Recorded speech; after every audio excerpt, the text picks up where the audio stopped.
Bem, eu penso que nós estamos num período em que se luta muito duramente na Europa pelo próprio significado da democracia. Porque os movimentos indignados e outros, na Grécia e aqui também, muitos deles reivindicam a democracia democracia real.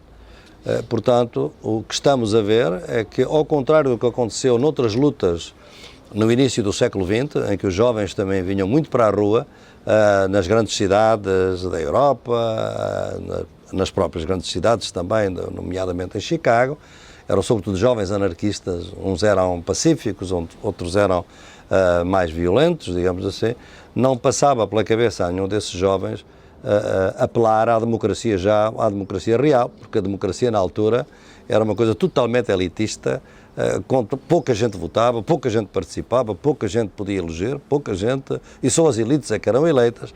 Portanto, neste século houve realmente uma mudança significativa, que foi que a democracia como ideal entrou no imaginário popular. As pessoas, porque houve lutas, as lutas operárias foram fundamentais, as lutas das mulheres, as lutas dos imigrantes, a lutas pelo sufrágio durante este século, depois as lutas pelos direitos económicos e sociais, que levaram exatamente ao estado de bem-estar, ao estado social. Tudo isso criou mais inclusão.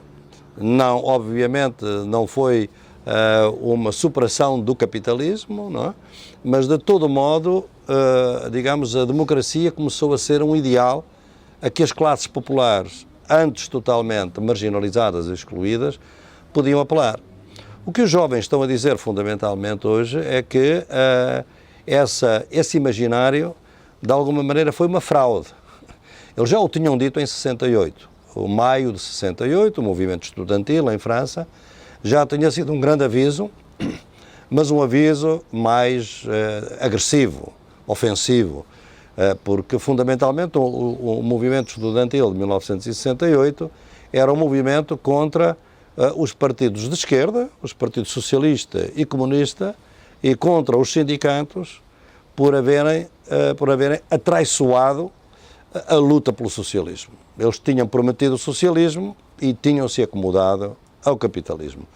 E essa foi uma luta que, de qualquer maneira, já fazia uma crítica radical à democracia liberal, digamos assim. Eu penso que este movimento e a resposta popular que está a ser dada nas ruas e nas praças é uma resposta de outro tipo. É mostrar que é uma resposta, quiçá, mais defensiva, digamos assim, mas é uma proposta que mostra que esta democracia mais avançada, ou que se queria que fosse a social-democracia europeia, a tal que afinal não tinha dado o socialismo, nem sequer consegue dar democracia, digamos, direitos mínimos, porque, a meu entender e no entender deles, a democracia está suspensa na Europa.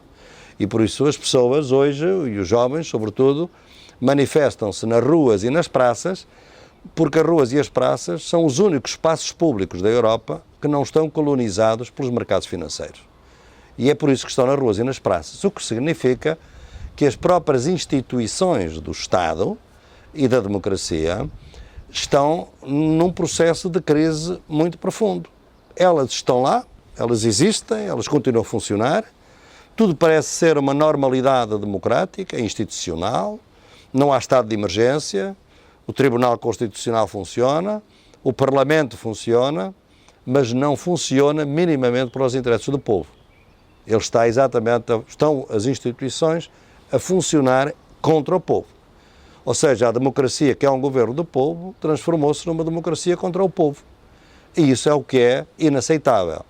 Portanto, nós estamos naquilo que eu costumo dizer, numa fase que eu chamo pós-institucional.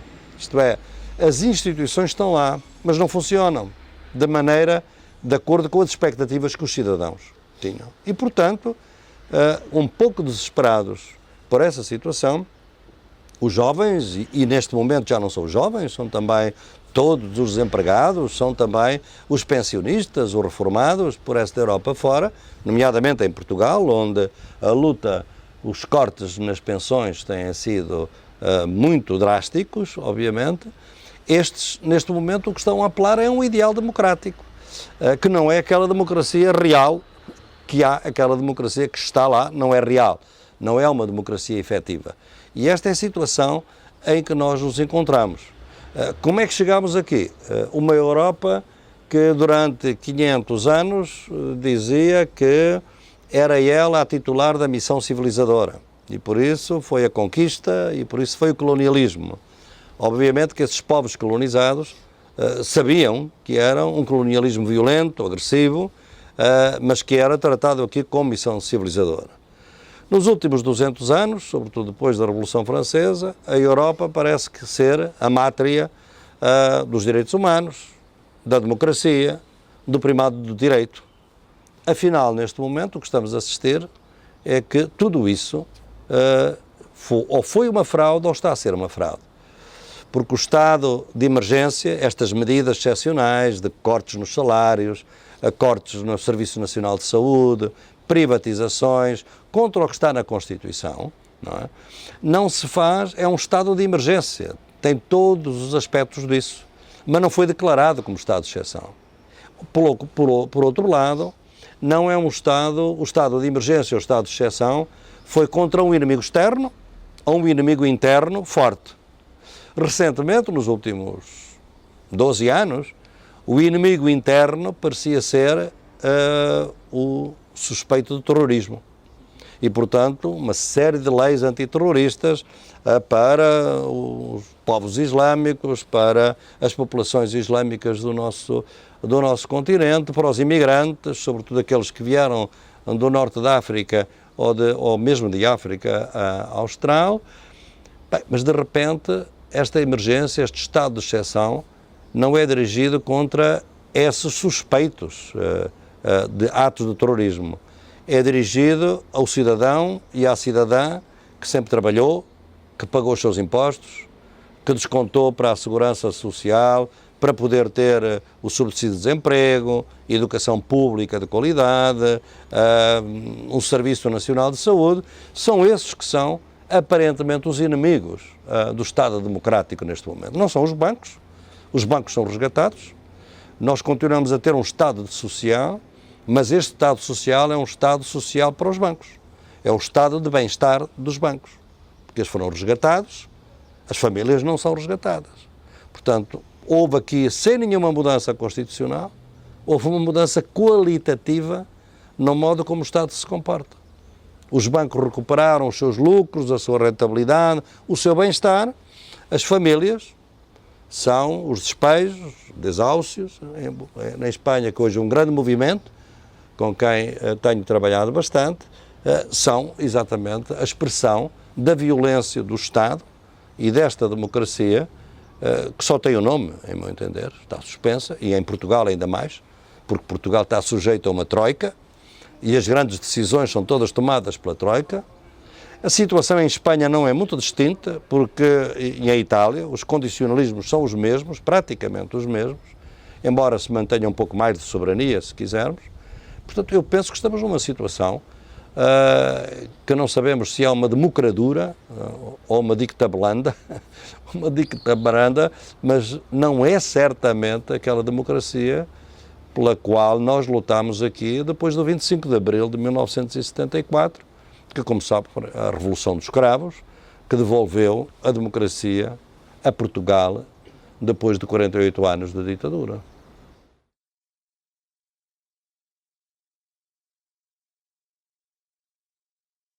É muito difícil, a experiência portuguesa traz-me algum pessimismo neste momento. Eu tenho vindo a lutar aqui em Portugal, com outros, no sentido de alterarmos a cultura política, que, a meu entender, deveria ser em duas direções. Por um lado, tentar criar uma outra relação entre partidos e movimentos. Porque, como nós sabemos, parte do que vem na Europa desde os anos do maio de 68 é que temos, por um lado, uma atitude por parte dos partidos, que é uma atitude anti-movimento social. Os partidos desconfiam dos movimentos, porque eles querem ter o monopólio da representação dos interesses e, portanto, como desconfiam, procuram apropriar-se deles. Estou a falar dos grandes partidos. Não é? E, por outro lado, a contrapartida é que os movimentos também têm uma atitude antipartido e, portanto, não querem nenhuma articulação com os partidos, porque sabem que, normalmente, os partidos o que querem é o voto dos militantes para as eleições e depois esquecem os movimentos. Portanto, tem sido muito difícil essa relação. Mas eu trabalho, como sabem, muito na América Latina e tenho visto outras realidades. Que, aliás, algumas até eram europeias, isto é, movimentos que deram origem a partidos, com uma outra relação diferente entre partido e movimento. Nós temos na Europa dois casos, um antigo, que é o Partido Trabalhista Inglês, que é o resultado do movimento sindical, direto. Foi o movimento sindical que decidiu criar o partido. Temos o Partido dos Verdes, na Alemanha, que é o resultado do movimento. São os dois únicos exemplos que me ocorrem. Na América Latina temos vários, o próprio Partido dos Trabalhadores no Brasil é um resultado de uma grande mobilização social. Nós temos um movimento, o Partido Pachacuti, que, por exemplo, no Equador é o resultado do movimento indígena. Temos outros movimentos na Venezuela, na Bolívia, que são emergências dos movimentos sociais. É possível alterar esta cultura política e tentar termos uma outra relação em que nós olhemos para uma realidade que é hoje cada vez mais clara e que é, a meu entender, um dos grandes fracassos da teoria política e da esquerda em si mesmo, é que nós no passado só olhámos de facto para partidos e movimentos e fizemos esta discussão e achámos que a massa dos cidadãos estava despolitizada. Esquecemos-nos que a grande maioria dos cidadãos nem é membro de partido, nem é membro de movimento social. E nós consideramos essa massa despolitizada. Essa massa está nas praças, agora. Portanto, não estava despolitizada. Ela não tinha tido ainda ocasião de se manifestar. Porque o que nós vemos nas praças não são iguais, nem são partidos, obviamente, nem são os movimentos que nós conhecemos. Eu até chamo a este grande movimento de indignados, são presenças coletivas. Nós temos presenças coletivas fortes, mas não tem a estabilidade nem a organização dos movimentos sociais. Nitidamente, não tem. Portanto, era preciso mudar a cultura política aí. A outra grande mudança, a meu entender, era nos próprios partidos de esquerda. Em Portugal, como sabe, há o Partido Comunista, na esquerda podemos situar o Partido Comunista, o Bloco de Esquerda e um centro-esquerda que é o Partido Socialista. Em Portugal, o Partido Socialista, razões históricas e outras, tem normalmente feito alianças com a direita, não com a esquerda. Recentemente fizemos uma grande reunião em Lisboa, em que participou também o ex-presidente, foi aliás que promoveu a reunião o presidente Mário Soares, no sentido de trazer os diferentes partidos de esquerda a uma convergência. E pela primeira vez na história desta democracia portuguesa, os três partidos estiveram na mesa e participaram na organização daquela sessão. Bem, podia-se dizer que há um sinal de esperança e que provavelmente podíamos ter uma alteração na cultura política dos partidos que permitisse ver que nós estamos a entrar num período novo. As divergências históricas entre o Partido Socialista e o Partido Comunista e aquelas que geraram o Bloco de Esquerda ou outros partidos na Europa, Die Linke, etc., e outros que a gente conhece, na própria Espanha, essas condições estão-se a alterar. Porque eu costumo dizer que nós estamos a entrar num novo período de luta antifascista. Porque eu acho que neste momento, de facto, o que nós temos é uma democracia política formal e o fascismo social dentro da sociedade. Porque quando as redes de proteção social, da saúde, da educação, do emprego desaparecem, os cidadãos e as cidadãs mais vulneráveis estão sujeitos ao direito de veto dos mais ricos, daqueles que têm poder. E, portanto, nós vivemos em sociedades que são politicamente democráticas e socialmente fascistas. Sendo assim, parece que estes movimentos deviam unir-se, como nos unimos na ditadura, as diferentes fações da esquerda, contra o fascismo, contra o salazarismo ou contra o franquismo. Não é? É isso que eu tenho defendido. Não tenho tido nenhum êxito, nem aquela sessão teve grande êxito, porque as rivalidades entre estas diferentes esquerdas são muito grandes e porque há uma grande força internacional que impede qualquer convergência de esquerda na Europa. E é essa outra das dimensões da suspensão da democracia na Europa. Não é por coincidência que 15 dias depois de nós organizarmos aqui uma grande sessão em Lisboa para provocar a convergência entre os três partidos de esquerda, a grande organização do capital internacional, que é as conferências de Bilderberg, que se vão realizar este fim de semana na Inglaterra, convidaram para essa sessão exatamente o líder do Partido Socialista e o líder do partido de direita CDS. Ou seja, eles já decidiram que o futuro em Portugal vai ser uma coligação PS-CDS. Ou seja, o centro-esquerda com a direita, que foi já que aconteceu no passado. Portanto, a possibilidade de uma aliança à esquerda é difícil. Onde é que eu tenho visto alguns sinais de otimismo? De onde talvez não se esperasse do movimento sindical. Como sabem, toda a Europa, e como na Espanha, nós temos duas centrais sindicais que sempre refletiram as rivalidades políticas da esquerda, Partido Comunista, Partido Socialista, etc. Já é a terceira vez, penso eu, e é proximamente, a 27, que são convocadas greves gerais pelas duas centrais. Eu acho que neste momento nós até devíamos lutar pela fusão das duas centrais. A situação é tão grave que eu penso que devia lutar-se por isso e incluir muitos sindicatos que se recusaram a entrar nas centrais e, portanto, são independentes e que hoje alguns são até bastante radicais e interessantes e fazem trabalho interessante. Eu tenho, por vezes, trabalhado com o Sindicato dos Trabalhadores da Andaluzia, por exemplo, onde está a que pertence o alcalde, o presidente da Câmara de Marinaleda, Juan Gordilho. É um sindicato de trabalhadores da Andaluzia, mas que não tem nada a ver com as estruturas sindicais do passado. Não é? Não estou a dizer que concorde, nem conheço suficientemente o trabalho deles, embora tenhamos estado em algumas reuniões. Portanto, a cultura política tem que mudar.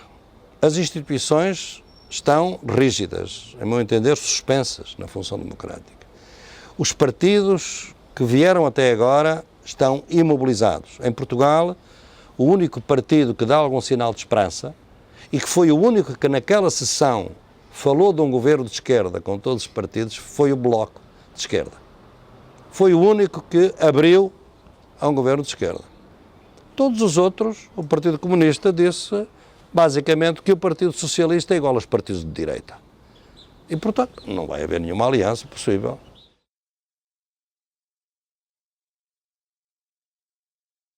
nós achamos que tem que haver uma desobediência ao capital financeiro. Tem que haver uma renegociação da dívida. A dívida de 130% do PIB português é impagável. Mesmo que os juros baixem, ela vai obrigar os portugueses, durante várias décadas, a um estado de pobreza, a um empobrecimento, porque todo o dinheiro que vem de empréstimos é para pagar os juros da dívida. Não é para montar empresas ou para investir no que quer que seja, não é? Portanto, tem que haver desobediência. E é aí que é a clivagem, não é? O Partido Socialista não quer, de modo nenhum, nem falar de renegociar a dívida, admite renegociar os juros, mas isso é o que a Europa está a tentar fazer, e renegociar os prazos, que também já está a ser feito. Portanto, é o status quo. E este status quo é o empobrecimento da periferia europeia. E, portanto, Portugal e Espanha, a Grécia e a Irlanda, a Itália vai provavelmente ser despromovida, vão ficar naquilo que sempre estiveram desde o século XV. São a periferia europeia. Se vir bem, desde o século XV, a Europa tem um centro, e os centros são as cidades do norte da Itália e as cidades alemãs até ao Báltico. Isso é que foi sempre o centro desenvolvido. Depois havia a Inglaterra, que com a Revolução Industrial entrou, não é? E depois havia as periferias.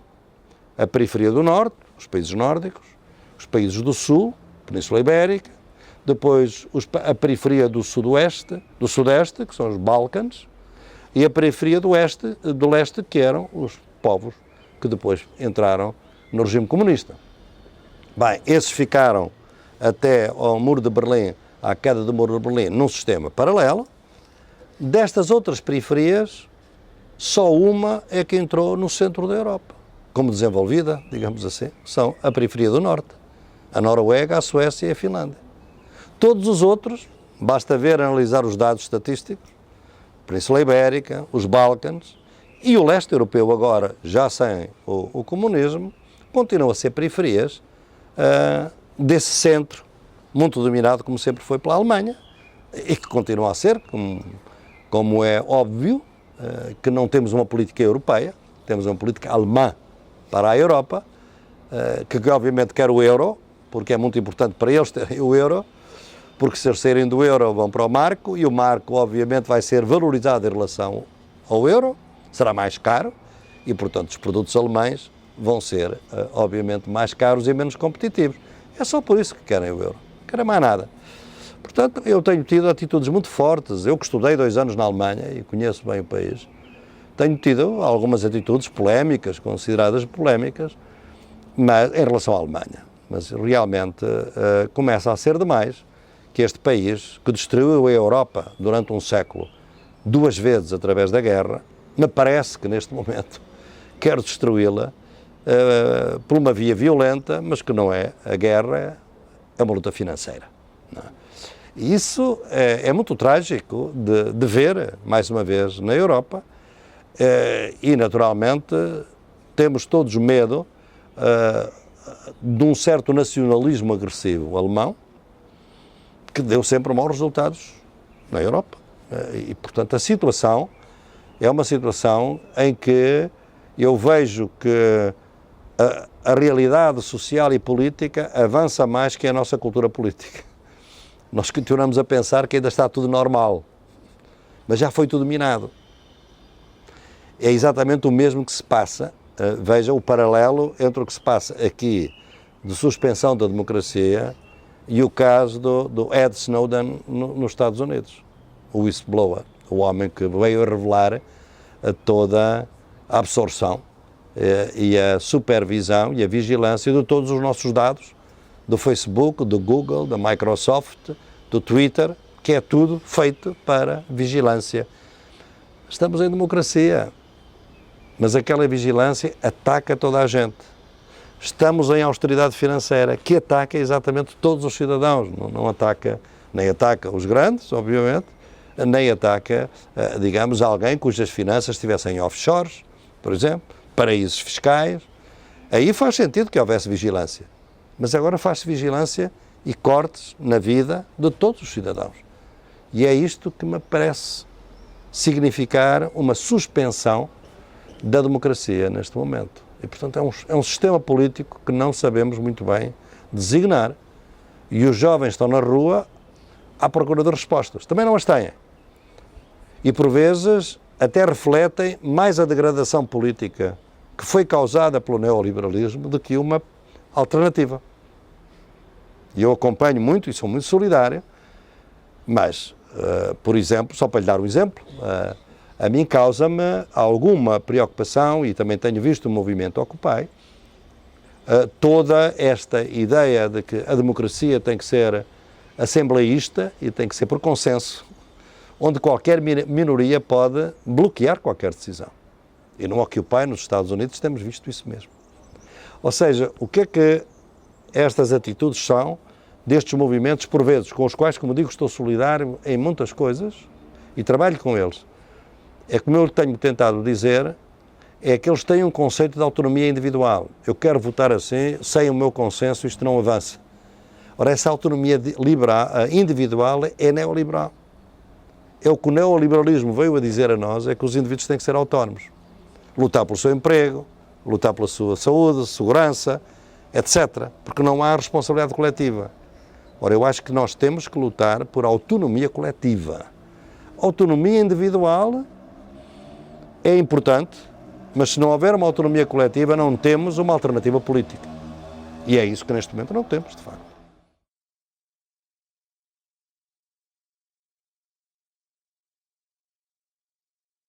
A alternância, basicamente, consistiu na Europa. Não estou agora a falar de outros continentes. Ela, na Europa, foi construída de uma maneira relativamente clara. Isto é, tinha acabado a guerra, a Europa estava arrasada, era preciso reconstruir a Europa, havia uma alternativa socialista do outro lado, nos países de leste, e era preciso reconstruir o capitalismo europeu. O capitalismo desregulado tinha mostrado que pode levar os países à ruína, à guerra, e não tem nenhum interesse especial pela democracia. Porque a Krupp e o Thyssen, no nazismo, colaboraram com o Hitler como colaboraram com outros. Portanto, não tem nenhuma consciência democrática. Então a ideia foi que o capitalismo só seria compatível com a democracia se fosse muito bem regulado. Então, a regulação do capital financeiro, houve nacionalização da banca, de algum banco, um papel muito importante do Banco Central como agente político, não o Banco Central que existe agora, neoliberal, independente da política, supostamente, não é? E que na Alemanha levou a uma coisa que hoje seria absolutamente inaceitável, é que os trabalhadores participavam na gestão das empresas, chamada codeterminação ou cogestão alemã. Foi este grande consenso que tornou possível que se construísse a social-democracia no pós-guerra, um capitalismo altamente regulado. E foi esse capitalismo que teve que tolerar o direito à saúde, o direito à educação, os subsídios de desemprego, os direitos do trabalho, etc. Uma série de direitos que permitiram aos trabalhadores e às classes populares planear a sua vida que não tinham podido antes. Isto é, planear que vão poupar para que o filho vá para a universidade, poupar para construir uma casa ou comprar uma casa, comprar um carro. É o que nós chamamos de estabilizar expectativas. E a segurança do emprego permitiu isto. Isto foi exatamente o quadro geral. A alternância dá-se entre diferentes versões do mesmo pacote.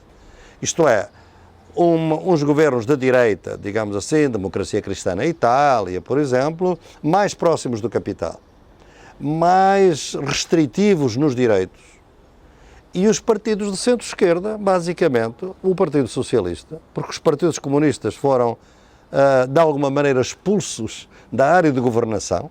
Se na Itália é muito claro que, de maneira nenhuma, o Partido Comunista podia chegar ao governo nacional, daí que o Partido Comunista cresceu nas cidades, no governo local, digamos assim, e a alternância era entre diferentes sensibilidades para administrar esta contradição e esta tensão entre democracia e capitalismo. Ora bem, desde os tempos de Reagan, que nós estamos a assistir a que esta tensão está-se a deteriorar. E em vez de haver uma contradição, foi a democracia que foi cedendo, par e passo, ao capitalismo. Primeiro foi a inflação, que desvalorizou os salários, depois foi a luta contra a inflação e o ataque aos sindicatos, pela Margaret Thatcher, não é? Altos níveis de desemprego, altas taxas de desemprego. Depois foi o endividamento público, porque o capital começou a ter força para não se deixar tributar, isto é, pagar impostos. Então, como o Estado tem que continuar com a saúde, com a educação, com a segurança social, não tem impostos, endivida-se. Só que o endividamento é uma coisa totalmente diferente dos impostos. Porque nos impostos o Estado é soberano. No endividamento, o Estado é um devedor. Tem que ir buscar dinheiro ao mercado internacional. Logo, se houver uma especulação contra o Estado, a dívida do Estado pode aumentar de um dia para outro enormemente. Só que os Estados pensavam na Europa que, como era um grupo bem desenvolvido, nunca haveria especulação contra a dívida soberana. E, finalmente, a partir do 2000, foi o endividamento das famílias. Foi a bolha imobiliária, na Espanha, nos outros países, o consumo. Os dinamarqueses, por exemplo, são as famílias mais endividadas da Europa. Têm normalmente em dívida mais de um ano do seu salário em dívida. Portanto, foi essa promoção do consumo, porque havia muita liquidez de capital. E os bancos, sobretudo os bancos alemães, porque realmente eram os bancos alemães que emprestavam aos bancos portugueses e espanhóis para que os bancos portugueses e espanhóis emprestassem dinheiro aos portugueses e aos espanhóis para comprarem os Mercedes, os Audis, os BMWs, isto é, os produtos alemães. E este foi a alternância. O que é que nós estamos agora a ver? É que essa alternância colapsou porque o capital sentiu-se com força suficiente para destruir o Estado Social, os direitos sociais. Porquê? Porque tem tanta liquidez, não sabe como aplicá-la e quer zonas cativas de rentabilidade. Quais são essas? Pensões, é muito dinheiro, as pensões públicas, o sistema de pensões, é muito dinheiro se for privatizado e se as pensões passarem a ser parte do que nós chamamos de capitalização e, portanto, metidas no mercado financeiro. A saúde, porque é hoje um dos mercados considerados mais rentáveis para o capital, e a própria educação, sobretudo a educação superior, não é? Universitária. Portanto, em face disso, o capital faz a última arremetida na Europa, porque a Europa era o bastião que ainda restava de algum Estado social forte, porque na América já tinha ido, etc. E, portanto, aqui, como não podiam fazer isto diretamente em cada um dos países, atacaram pela União Europeia. Isto é, o neoliberalismo na Europa entrou pela Comissão Europeia, pelas políticas da Comissão Europeia, pela constituição do Banco Central Europeu e pela construção do euro. E depois foi só esperar pelo momento em que o elo mais fraco da Europa podia ceder. E o elo mais fraco foi a Grécia. E a partir do ataque à Grécia, atacou-se o euro. E atacou-se o Estado Social. Dir-me-á, mas não era necessário? Pois claro. Nós sempre pensámos que havia uma União Europeia e, portanto, não há dívida grega, nem dívida espanhola, nem dívida portuguesa. Há dívida europeia. E, portanto, isto podia ser imediatamente absorvido e evitar a especulação. Só que a Alemanha não quis fazer isso, obviamente, porque quis beneficiar os seus bancos, que eram os grandes credores da Grécia. Portanto, esboroou-se essa alternância e esse pacto. Portanto, neste momento, o que é que nós precisamos? Precisamos, efetivamente, de uma democracia que volte a poder lutar com uma vocação pós-liberal, obviamente, e anticapitalista, a meu entender. Isto é preciso que o capital volte a ter medo. Depois da guerra, o capital estava com medo, até porque havia o socialismo do outro lado. E havia o perigo de que, se não se acalma as massas populares, elas podem fazer a revolução socialista. Agora não têm esse medo. Portanto, estão dispostos perfeitamente a criar novas formas de ditadura. Que é o que nós estamos a assistir. É o enfraquecimento até à perda de sentido do que é uma democracia. Como é que isso se vai fazer? Bem, em primeiro lugar vai ser uma transição certamente complicada, porque qualquer transição exige agentes políticos. O que é que nós temos agora? Temos uma patologia da representação, isto é, os cidadãos não se sentem representados pelos partidos, obviamente, e uma patologia da participação institucional, isto é, para que é que eu vou votar se o meu voto não conta? Se eles depois chegam ao poder e fazem todos o mesmo. Portanto, são estas formas não institucionais da ação direta, nas ruas e nas praças, que estão a mostrar exatamente o colapso deste modelo. Como é que esta democracia pode voltar a ter dentes, como eu costumo dizer, voltar a pôr em guarda o capital?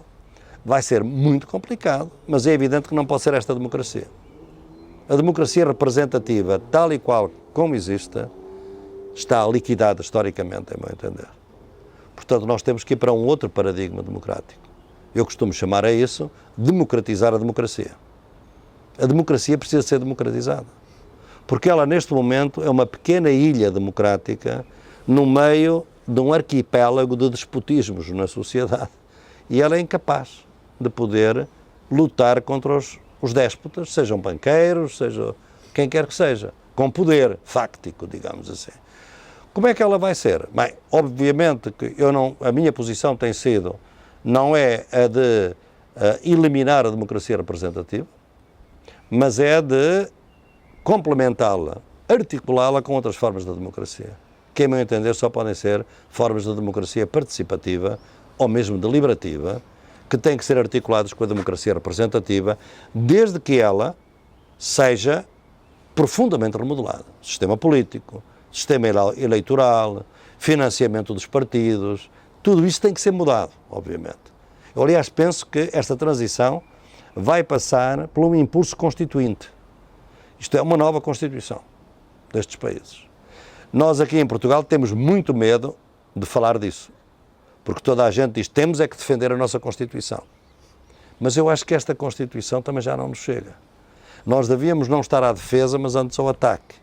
Nós queremos uma revisão constitucional, uma outra Constituição, mas uma Constituição que defenda, por exemplo, Portugal, os nossos países, do capital financeiro, que blinde, proteja os países da especulação do capital financeiro, com cláusulas de não pagamento. A partir de certo montante de especulação, a dívida é odiosa, não se paga. Que é a minha ideia que nós devíamos fazer. E depois articular essa forma da democracia representativa com a democracia participativa, que é isso, controle cidadão. Nós sabemos que a democracia representativa, no seu melhor, permite autorizar a criação de decisores políticos. Ela autoriza a que os governantes governem, mas ela não permite a prestação de contas. A prestação de contas fica muito deficiente, rendição de contas. Não é possível. E, portanto, nós temos que ter outra forma de democracia, que tem que ser formas de conselhos populares, na educação, na saúde, setoriais, formas de orçamento participativo, como vimos na América Latina, a nível local, mas que deviam existir também a nível nacional. Não há nenhuma razão para que eles não existam. É evidente que temos que fazer um trabalho teórico importante, porque há aqui uma questão de escala. A democracia participativa funciona sempre melhor numa escala mais pequena, local, do que numa escala nacional. Mas isso é porque nós não temos tido vontade política de a aplicar. Portanto, tem que haver uma articulação entre a democracia participativa e a democracia representativa.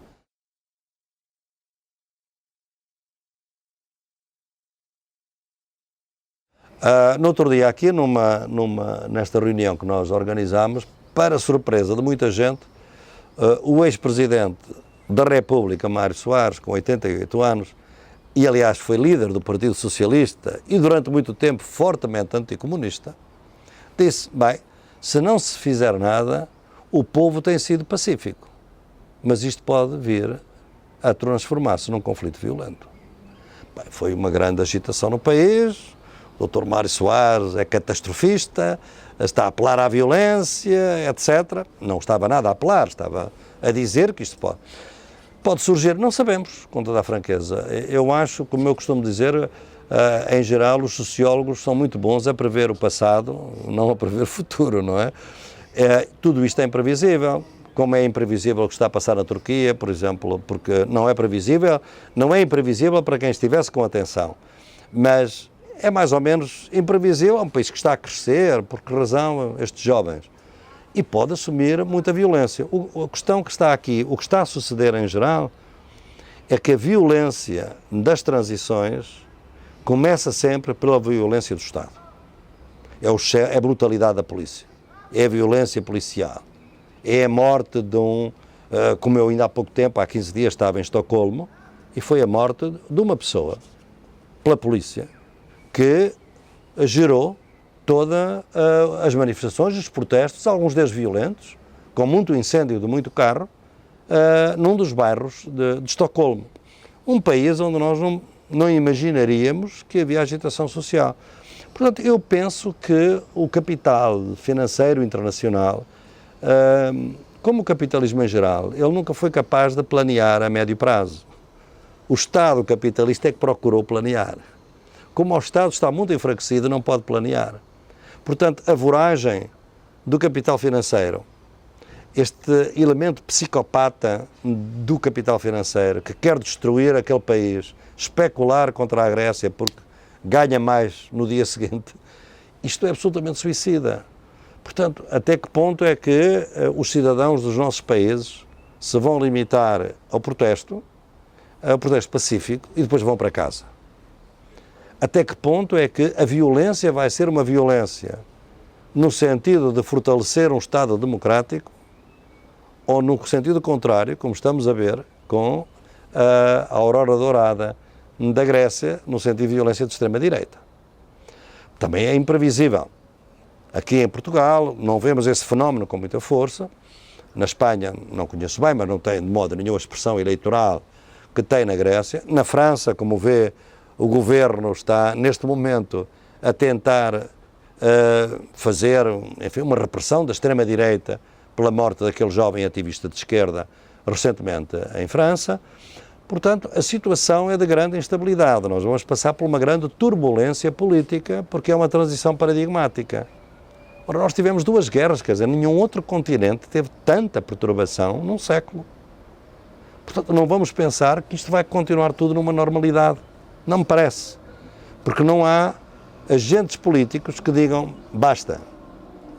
Os cidadãos estão a dizer basta, mas estão impotentes. Não são capazes de penetrar, como eu lhe dei agora o exemplo, os 3 partidos de esquerda em Portugal que podiam tentar oferecer uma alternativa, não se unem. Porque, acima de tudo, um deles não quer, porque quer aliar-se à direita, porque quer continuar na alternância. Quando eu penso que a alternância não funciona e, portanto, o Partido Socialista vai cometer um suicídio. Mas não tem hoje cultura política nem discernimento para evitar esse suicídio. É o mesmo suicídio do PASOK, na Grécia.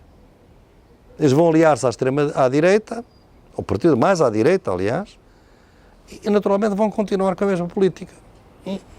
Não tem nenhuma alternativa porque a dívida é impagável e, obviamente, eles estão com uma esperança, que é uma esperança, a única esperança que os nossos países têm, que os cidadãos por vezes ainda pensam, é aquela esperança que a Europa muda, isto é, a União Europeia mude. Não vejo nenhum sinal. Porque há um fator novo que é muito preocupante para mim e que está na cara, é que o neoliberalismo internacional e a hegemonia do capitalismo financeiro internacional usa vários tipos de drones. Os drones, os aviões não tripulados. Não é? Nós temos os militares, que é a maneira de destruir um inimigo sem nenhum custo para quem mata, e temos os drones mentais e políticos aqui na Europa, que é a manipulação do medo. Hoje o que estamos a assistir na Europa é uma gigantesca manobra de manipular o medo das pessoas. Isto é um drone, porque não tem consequências para quem paralisa as pessoas. Porque eles não se jogam politicamente a eleições. Eles intimidam. Eles contam com os meios de comunicação social, os mass media, que estão todos na mão deles em grande medida. E que estão sempre com os seus comentadores políticos, todos os dias a dizer aos cidadãos que isto está mal, mas se vocês se revoltarem, ainda vai ficar pior. Esta manipulação do medo paralisa. E, portanto, este drone que está a assombrar a Europa vai pairar durante um tempo, mas obviamente que haverá um tempo de resposta, não sabemos é quando. Mas tal e qual como os drones militares um dia terão uma resposta, que também não pode não ser muito boa. Neste momento parece que será a luta do cyberspace, do ciberespaço chinês, que pode destruir os drones, portanto, de uma maneira também muito fácil. Este drone do medo, da manipulação do medo, só pode começar a ser destruído por uma comunicação social, por exemplo, uma televisão comunitária como Voz, como formas alternativas de informação, em que os cidadãos e as cidadãs tenham acesso a uma esperança, porque neste momento não têm acesso. E, portanto, vocês vão ser despejados das casas. Devem, pagam. Como é que é possível que alguém que comprou uma casa não pode pagar, entrega a casa ao banco e ainda fica a dever dinheiro ao banco? Quer dizer, isto é roubo. Quer dizer, é um assalto. Nós estamos neste momento com assaltantes no poder. Roubo legal, mas obviamente legal no plano formal, porque é evidente que é ilegal. E mesmo na Espanha, obviamente que acho que foram longe demais e estão a recuar, porque houve um movimento forte nesse sentido. Portanto, nós não sabemos, vai haver um período de desinstitucionalização, como dizemos, pós-institucional, em que vai haver uma mistura de ação direta e uma intervenção a nível político, mas que não, político-institucional, mas não sabemos durante quanto tempo é que esta tensão entre movimento popular e movimento institucional vai estar.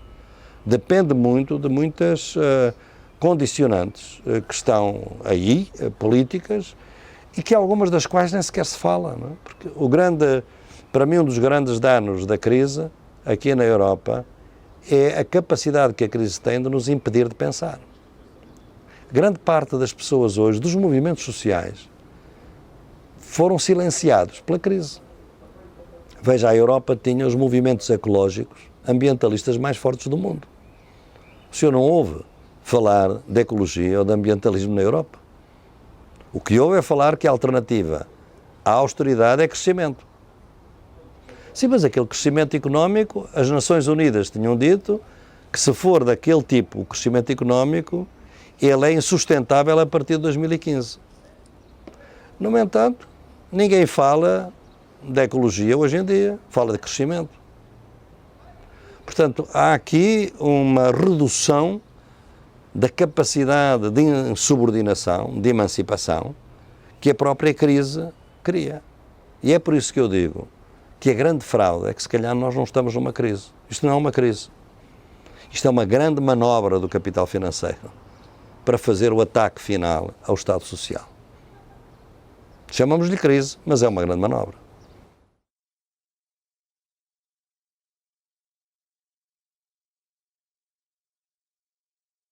Meu caro, a universidade sofreu o mesmo ataque que todas as outras áreas da vida social, porque falamos da universidade pública, que foi uma grande conquista nos nossos países, porque os nossos países obviamente ficaram para trás na Europa na formação pública de quadros de nível superior.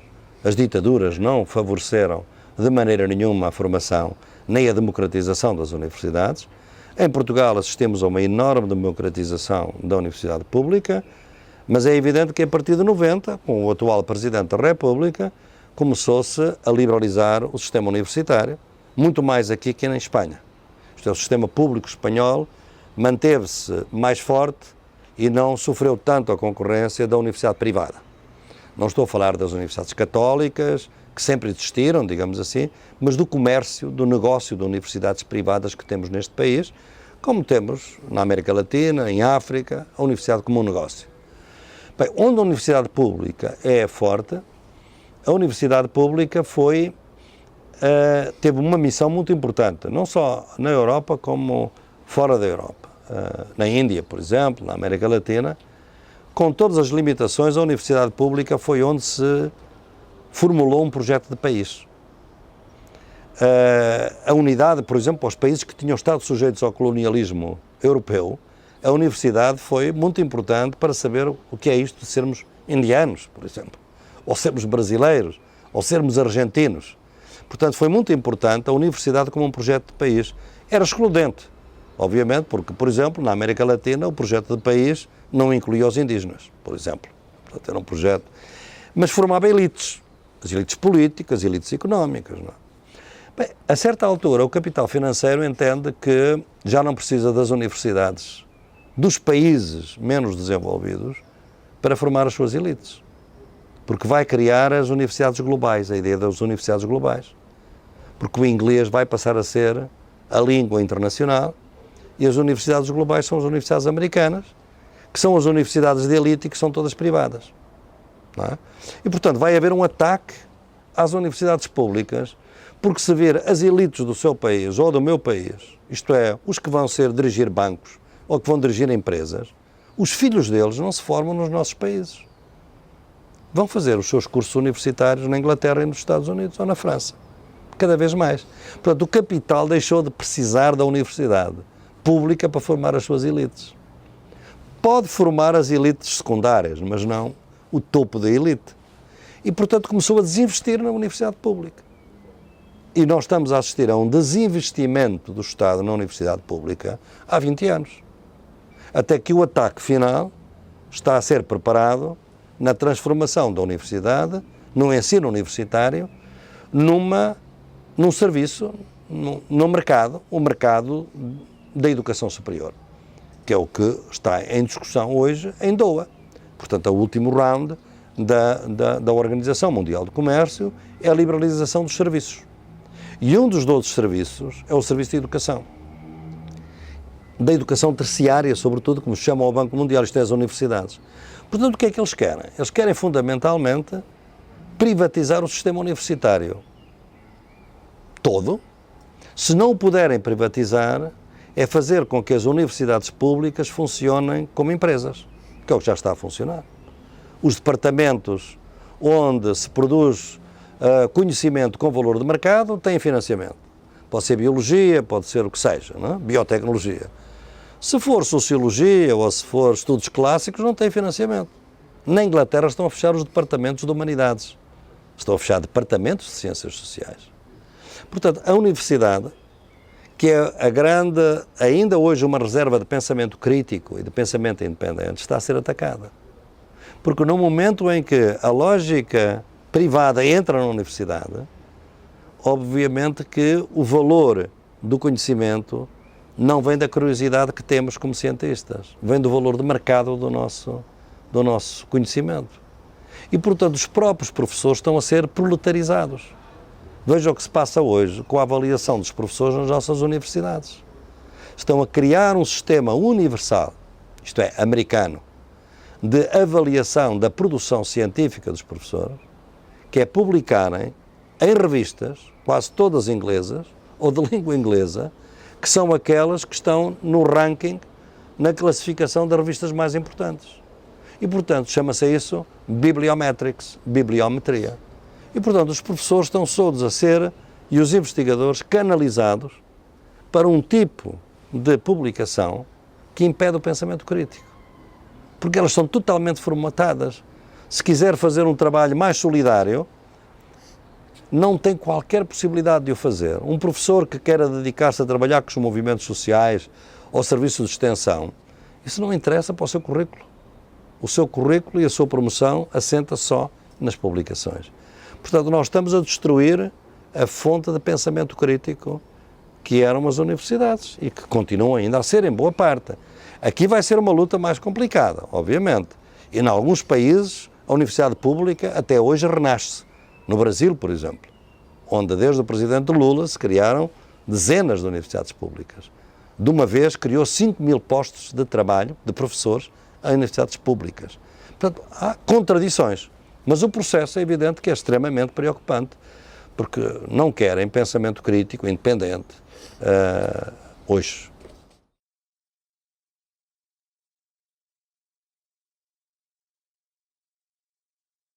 Olha, duas ou três coisas, é um tema que é muito caro, não é? Por um lado, eu acho que nós temos que acabar com a ideia do intelectual de vanguarda. Eu considero-me um intelectual de retaguarda. Isto é, eu vou com os movimentos sociais por trás dos movimentos e não à frente. Eu aprendo com os movimentos de solidarismo mas também tenho a minha atitude crítica, como faço também junto com eles, e sobretudo vou tentando caminhar no meu trabalho teórico com aqueles que vão mais atrás, que quase estão a ponto de desistir, dentro dos movimentos e das organizações. É um pouco como o subcomandante Marcos, os zapatistas, nos aconselha um bocado. Eu vou mais pela retaguarda, pela vanguarda. Eu penso que nós temos uma tradição na esquerda de pensamento de vanguarda que nos custou muito caro. Isto é, quando a teoria erra, a culpa não é da teoria, é da prática, é da realidade. E, portanto, a teoria de vanguarda está sempre salvaguardada. Eu tenho muita suspeita com isso. Em segundo lugar, temos que deixar de ter um pensamento monolítico, científico, eurocêntrico. Precisamos daquilo que eu chamo uma ecologia de saberes. Eu aprendo muito com os movimentos populares. Eu tenho esta iniciativa que lancei em 2003 no Fórum Social Mundial. Se vocês quiserem organizar na Galiza, teria muito gosto de ir lá. São diferentes movimentos sociais que vamos fazer em Madrid, este fim de semana, que é a Universidade Popular dos Movimentos Sociais. Juntamos 40 pessoas durante 2 dias, 1/3 intelectuais ativistas, isto é, gente que, estando na universidade ou em centros de investigação, trabalha também com movimentos, e 2/3 movimentos sociais. Só que tem que ser diferentes movimentos sociais. Isto é, não pode ser só operários, ou só mulheres, ou só camponeses, ou só direitos humanos. Porque eu penso que o que falta neste momento é criar o que eu chamo de tradução intercultural entre os diferentes movimentos. Entre o movimento operário, entre o movimento gay, LGBT, o movimento das mulheres, o movimento ecologista. Temos que criar mais alianças e articulações, que é para podermos criar uma cultura política que não seja aquela que eu vejo aqui nos partidos de esquerda, que, fiéis às suas ideologias do passado, não são capazes de entender o presente e, obviamente, estarão liquidados no futuro. E isso leva tempo a criar essa cultura. Portanto, a Universidade Popular dos Movimentos Sociais é exatamente uma iniciativa de ecologia de saberes em que todos somos educadores. Portanto, vamos um pouco mais além de Paulo Freire. Não é só educação popular em que ainda há um educador e educando. Todos somos educadores e todos somos ignorantes. Portanto, o que eu gostaria de ser era um ignorante esclarecido. Isto é, saber os limites do meu saber. E se a gente tivesse mais consciência desta ignorância, talvez os teóricos, os intelectuais, prestassem o melhor serviço às causas sociais do que estão a tentar ensinar como é que hão de se fazer as coisas e criticar muito aqueles que estão despolitizados e aqueles que entendem que não há esperança. Tem que se falar com todos e tem que se tentar não ter outra autoridade que não seja a da argumentação entre os movimentos sociais. Porque não há uma linha correta. Não acredito que haja um comitê central que me diga o que é que eu devo fazer. Porque nenhum jovem hoje, nem ninguém, se mobiliza se não tiver razões próprias para se mobilizar. Ele quer saber, mas porquê? Antes não era assim. A nossa luta agora é esta, portanto vamos todos para a rua para aquilo. Como é que foi decidido? Essa questão não se perguntava nos anos 60. Hoje pergunta-se, porque ninguém vai para a rua sem ter um pouco as razões. Portanto, esse intelectual é o que eu chamo de intelectual de retaguarda, é todo o trabalho que eu me identifico e que tenho vindo a fazer, é um pouco por essa via e tentando escrever, obviamente, os meus livros. Estou no meio académico, isto não é contra o conhecimento científico, ao contrário do que por vezes as pessoas pensam.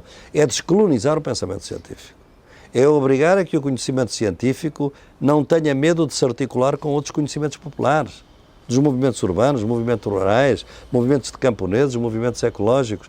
São outras formas de saber que existem na sociedade e que devem ser trazidos para a nossa conversa. A conversa do mundo ficou limitada ao pensamento científico, não pode ser. Ele é muito eurocêntrico, é muito monolítico, é muito monocultural e é muito elitista. E, portanto, não cobra. Isso eu aprendi com os movimentos, obviamente, pois o senhor pode acreditar como é que eu cheguei a isto, muito fácil. Então, se eu vou para um Fórum Social Mundial e começo a ver que os movimentos que estão a fazer as iniciativas mais interessantes são movimentos todos que foram totalmente invisibilizados, não existiam, nem tinham que existir dentro do pensamento que me ajudou a minha formação, que foi o pensamento marxista. Porque a revolução era os operários. Então, onde é que estão as mulheres? Onde é que estão os indígenas? Os camponeses eram um resíduo, mas os camponeses não desapareceram. A via campesina hoje é uma das maiores articulações mundiais entre camponeses. E foi produto do Fórum Social Mundial.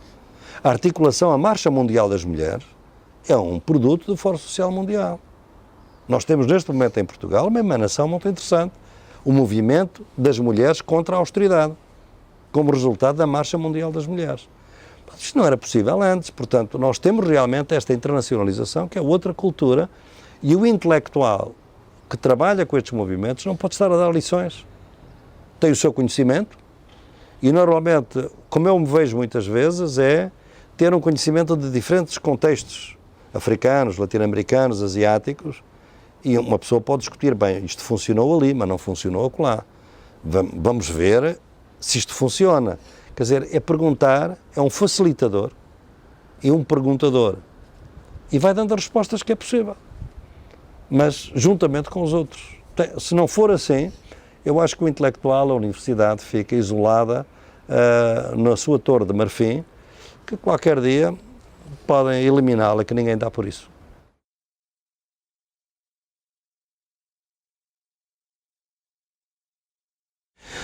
Eu penso que realmente o impulso constituinte está muito forte, a meu entender, talvez não se formule desta forma, mas eu penso que alguma coisa vai ter que suceder, como alguns têm dito, que nós estamos a entrar num novo ciclo, isto é, o ciclo político do 25 de Abril, que foi simbolizado pela grândula, está a terminar. E, portanto, cantar a grândula neste momento é mostrar que estamos a entrar num novo ciclo, ou que precisamos de um novo ciclo.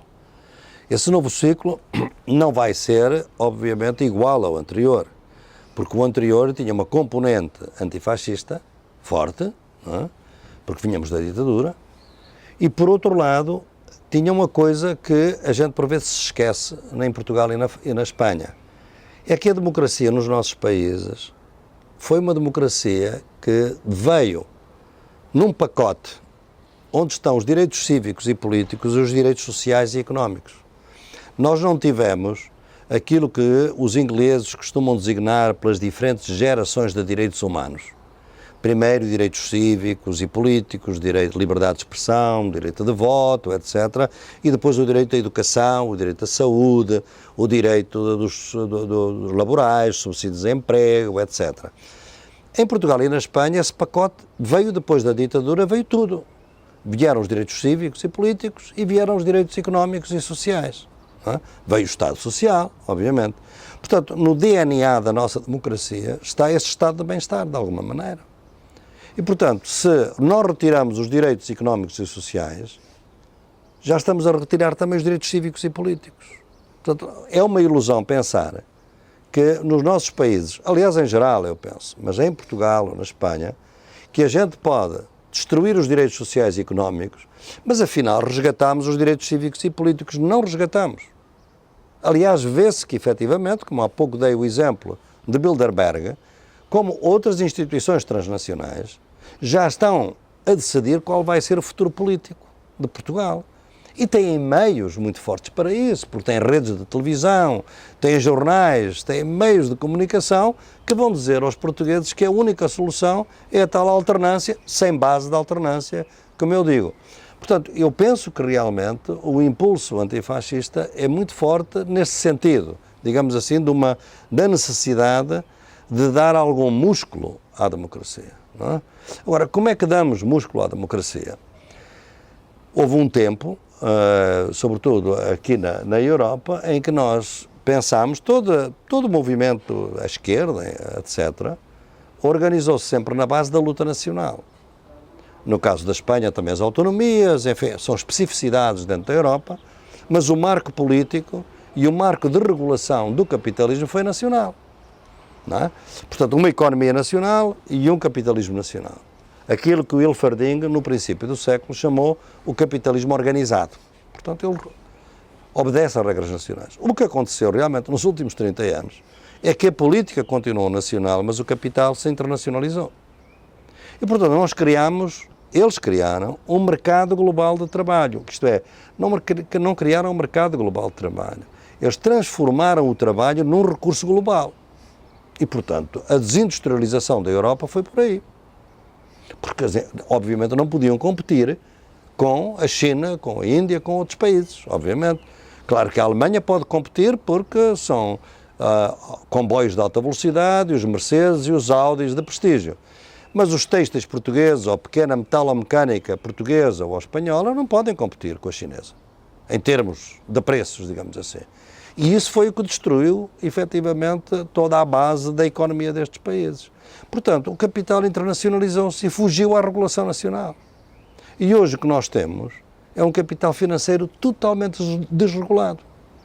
E o grande responsável, um dos grandes responsáveis por essa desregulação não é um daqueles indivíduos maus que a gente se habituou a ver como conservadores, etc. Ronald Reagan, é Clinton. Foi o presidente Bill Clinton. O que está na origem de tudo isto, ao permitir que bancos de investimento e bancos de depósitos pudessem fundir-se. Isto é, os bancos de investimento pudessem brincar, especular com o nosso dinheiro. Porque até então, os bancos de investimento estavam completamente separados dos bancos de depósito dos aforradores, dos nossos aforros. Pronto, o Clinton fez isso. E, portanto, permitiu a fusão com agentes financeiros, vários, deu origem à especulação, aos swaps, tudo isso. Portanto, é possível democratizar as nossas sociedades com um capital financeiro internacional desregulado? Eu penso que não. E esta é a grande dificuldade. Como sabe, eu tenho estado desde o início com o Fórum Social Mundial e com alguma participação mesmo na sua organização desde o início. Foi a nossa intuição desde o início, isto é, ao Fórum Económico de Davos e ao Fórum Social Mundial. E nós vamos tentar mostrar que há uma globalização alternativa, a partir dos movimentos sociais, que pode começar a organizar-se internacionalmente. Porque a gente sabe que não foi o capitalismo, ou foram os capitalistas de todo o mundo univos, não foram os operários de todo o mundo univos. Os operários dividiram-se, o capital uniu-se. Bem, e esta é a situação que nós começámos a viver em 2001 com o Fórum Social Mundial. Agora, tem sido muito difícil. O que foi possível foi criar articulações internacionais em algumas áreas. Mas não são as áreas que estão a pôr o capitalismo em guarda. Digamos assim, como eu digo, se o capitalismo não tiver medo, não quer democracia. Porque a democracia obriga a partilhar lucros. Mesmo o capital não quer partilhar lucros. Quer ficar tudo para si. Por exemplo, a taxa Tobin. Portanto, a pequena tributação das transações internacionais, sobretudo com moeda. Era uma coisa mais radical do mundo que nós propusemos no Fórum Social Mundial, etc. Ultimamente, na Europa, tem-se começado a propor essa medida, mas totalmente, depois dela ter sido totalmente neutralizada. Isto é, não vai ter impacto nenhum. O capital financeiro internacional pode muito bem aguentar uma taxa Tobin pequena, hoje em dia, porque a regulação tem que ser de outro tipo. Tem que ser outro tipo. Imagine que em 1960 e tal, um banco de Nova Jersey, nos Estados Unidos, baseado em Nova Jersey, não podia fazer negócios do outro lado do rio em Nova Iorque, em Manhattan. Porque o capital financeiro estava tão regulado que cada banco trabalhava no seu estado. Foi isso que explodiu completamente. Certamente que não vamos regressar a isso, digamos, ao compartimento nacional. Agora, tem que haver um novo internacionalismo. Talvez um internacionalismo populista, isso sim. Não é um nacionalismo populista. Em alguns países podem tê-lo, não é? Países grandes, com uma grande população, onde isso é até uma proposta credível. Eu penso hoje o Brasil, por exemplo, a Índia hoje, países que têm dimensão continental. Uma Indonésia, por exemplo, a China, obviamente. Mas eu penso que o mundo precisa de um novo internacionalismo. Agora, ele vai vir depois de uma catástrofe. Até agora nós pensávamos que a catástrofe seria ecológica. Para muitos hoje a catástrofe vai ser financeira. Até agora evitou-se uma catástrofe financeira com uma grande depressão. Porquê? Porque o Estado Social existia, o Estado tinha, obviamente, um financiamento e uma base financeira que podia resgatar os bancos, e foi isso que ele foi utilizado. Mas a partir de agora, o Estado está totalmente endividado, portanto não pode voltar a resgatar. E é por isso que eles estão em negociações para que não haja mais resgates. Mas a verdade é que se continua a dizer que se houver uma crise, é evidente que tem que haver resgates. Como é que eu vou regular o capital financeiro? Se lhes digo sempre, se vocês fizerem os swaps, fizerem toda a especulação financeira e as coisas correrem mal, a gente apoia-vos, a gente resgata. Não há nenhum incentivo a cumprir a lei, porque eles sabem que no fundo são sempre salvos. As famílias é que não são salvas. Portanto, eu penso que a situação mais complicada para nós é que há uma sobreposição de diferentes crises. É a crise financeira, económica, energética, ambiental, política e civilizacional. Porque eu também não acredito que este modelo de consumo que nós temos hoje também se possa manter. De um ponto de vista, não é sustentável ecologicamente. No momento em que os chineses tiverem o mesmo modelo de consumo que os Estados Unidos, as Nações Unidas já calcularam que nós precisamos de 3 planetas. Não basta um, ora só temos um. Portanto, tem que haver também aqui uma mudança dos nossos próprios hábitos de consumo, que estão totalmente minados por esta lógica também de um capital. Portanto, eu costumo dizer que o paradigma é quase uma transição, e esta é que é a novidade do nosso tempo. É que, por um lado, temos a urgência. Nós precisamos de atuar urgentemente. Resolver o capital financeiro e a crise ecológica. Temos que atuar já. Mas sabemos também que muitas destas mudanças são civilizacionais. Portanto, levam tempo. Não se pode ser já.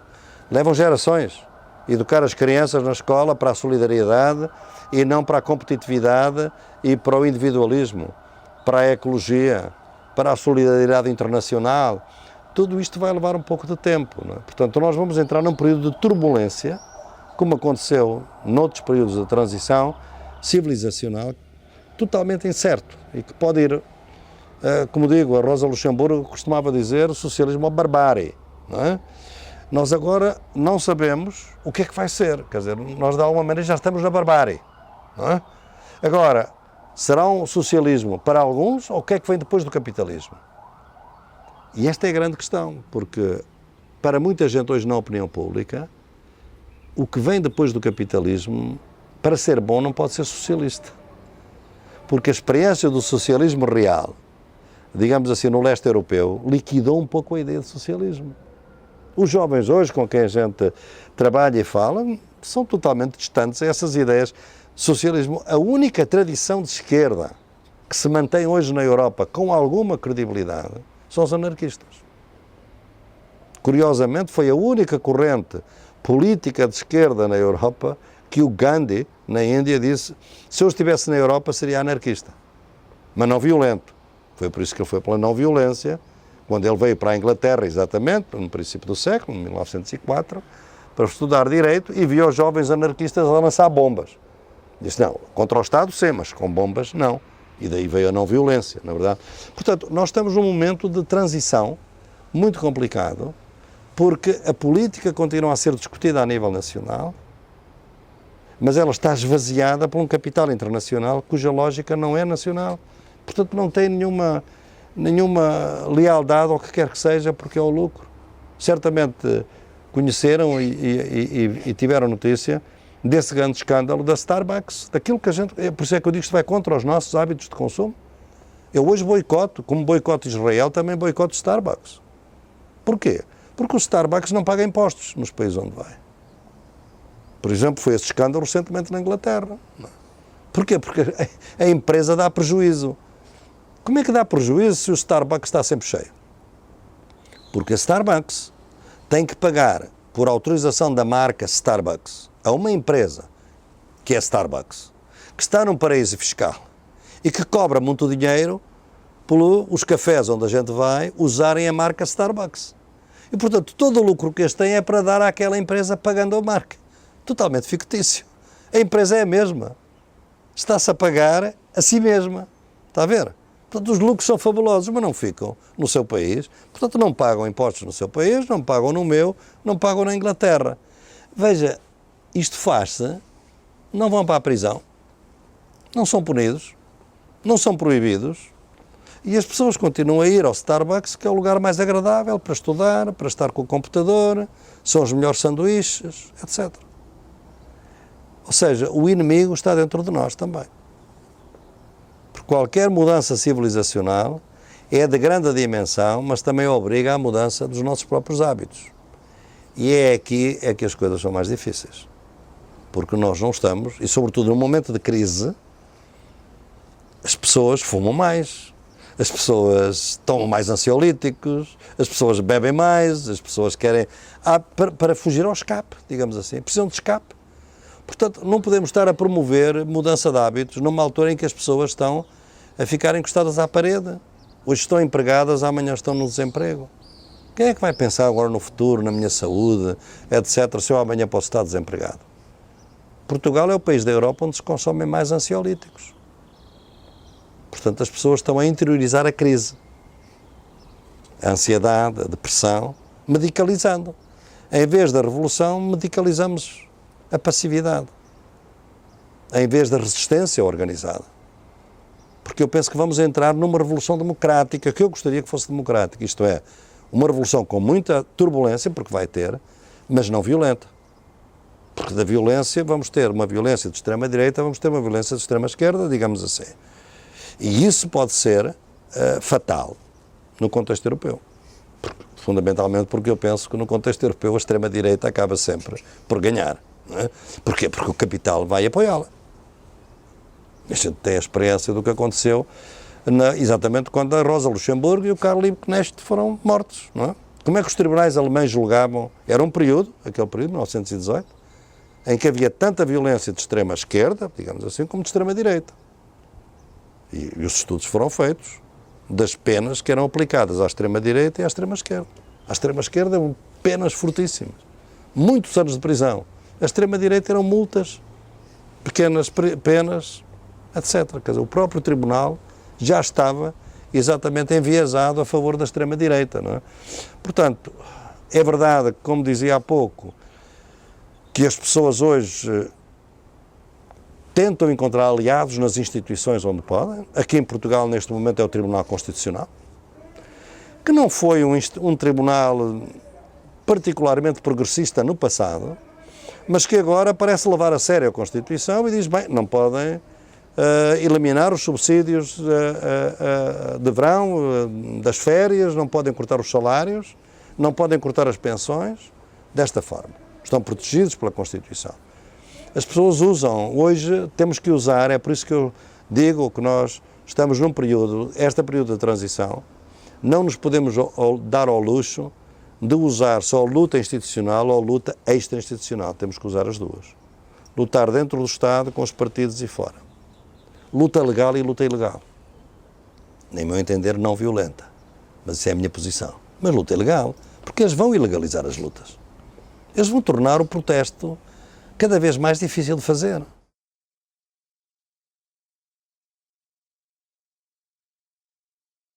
Por um lado, a desorganização do Estado, isto é, o Estado está a ser desorganizado para ser reorganizado, porque o Estado era um Estado contraditório, porque tinha os tais elementos da contradição entre a democracia e capital, e agora está-se a tentar que o Estado esteja só do lado do capital, portanto ele tem que ser desorganizado, demonizado, desprestigiado para poder ser reconstruído. A outra é a desconsolidação da democracia, uma democracia cada vez mais formal e cada vez mais sem nenhuma capacidade de lutar contra o capital. O terceiro é a desvalorização do trabalho. Hoje, praticamente, muitos jovens já nem sabem a distinção entre trabalho pago e não pago. Trabalham em casa até as altas horas da noite no seu computador. O que é pago, o que é que não é pago? De antes, no trabalho assalariado, segundo o que o Marx nos ensinou, havia uma distinção muito clara entre trabalho pago e não pago. Neste momento, onde é que está o tempo livre? Onde é que está o tempo livre e o tempo de trabalho? Está tudo absolutamente, a desvalorização do trabalho é o terceiro. O quarto é a destruição da natureza. O quinto é a mercantilização do conhecimento, que é exatamente aquilo que há bocado dizíamos da universidade. O sexto é a criminalização, a recolonização da diferença, isto é, nós cada vez mais estamos com atitudes xenofóbicas, com as medidas, as leis de imigração restritivas, o antiterrorismo, toda esta vigilância em relação ao movimento islâmico, aos imigrantes sem papéis, etc. É recolonizar a diferença, quer dizer, o colonizado que está dentro da Europa. está a ser, obviamente. E o final é a criminalização do protesto social. Eu trabalho com indígenas mapuches no Chile, estão dezenas deles na prisão. Porquê? São terroristas. Qual foi o crime deles? Bloquearam uma estrada para não deixar entrar as empresas mineiras nos seus territórios. E bloquear uma estrada, hoje em dia, é um crime terrorista no Chile. Logo, são terroristas. Mas também são assim no Equador. Portanto, estão a criminalizar o protesto social. Portanto, estas são as 7 grandes ameaças que eu vejo que estão aí no terreno.